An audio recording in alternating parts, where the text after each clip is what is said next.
So this here is my first ever ham radio I ever purchased. It was in the spring of 2022. UV5R Pro.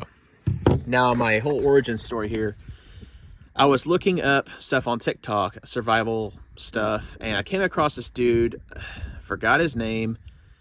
I think it's Cryptic something, and he had this term, stay alive, don't die. He kept saying it at the end of a lot of those videos, and he was showing off some of these little bow things, how easy they are to program, all that kind of cool stuff, and that he uses them on his homestead or whatever, which is great.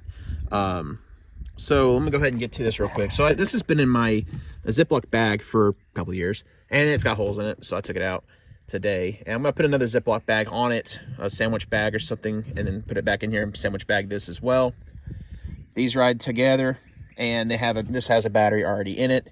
This needs to be charged with a cradle. It does not have any other way of charging, whatever. This doesn't require a cradle. I mean, you can charge it with a cradle, but or you can just, charge it right there with this little plug in here. This stays in my kit. This here is my earpiece that came with one of my Baofengs or one of my radios just in general. I'm not sure which one. Little carrot antenna that came off of one of my old radios. I don't think it was this one specifically. It was one of my other Baofengs. And of course, I have my little shoulder mount clip. It's a mic and a speaker, which is great to have as a spare, something to kind of have around. If I want to sit my radio up on something and sit below it with that, I can do it too. Or I can listen to it pretty stealthily with this. This right here is a cheap little Litton antenna. I'm going to upgrade that to an Abri, because the Abris, in my experience, tend to bend better without actually permanently staying bent as much as these do. So I'll probably upgrade to an Abri. Or I'll spend the money and purchase a signal stick for it. Probably leaning towards signal stick, because those suckers can curl up. And I have one I purchased for my ICOM actually the other day. It's supposed to be coming in here extremely soon.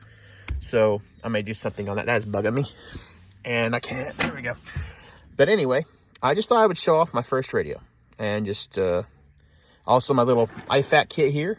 I bought this and never filled it with anything. And then today I was like, I found this and I've got this radio. And I'd like to have it in a better pouch than just a sandwich bag. So that's what I'm going to do with it. So I ended up just making a kit out of it. So like I said, I'll probably put these in sandwich bags, put them together here, and pack it all back in there with this little antenna, which, it's not a big deal if it kind of bends a little bit, because I can always bend it back. But, I prefer a signal stick that are made to do that. You can kind of coil them up and stick them in there, limited space. They work pretty great. And if I throw an adapter in there too, that means I can use that spare signal stick in this kit or in my ICOM kit. If I ever need to use those antennas back and forth, I could do that if I have the right converting connections, because my ICOM is not the same exact connector as this one. It's a female and this is a male. So, yeah, it's a male, kind of a male-ish input there, and the ICOM's the opposite. So I have to have the proper conversions for each radio to use each antenna with each other. But that's going to be one of my next little projects I do as well. Anyway, I hope you guys enjoyed it.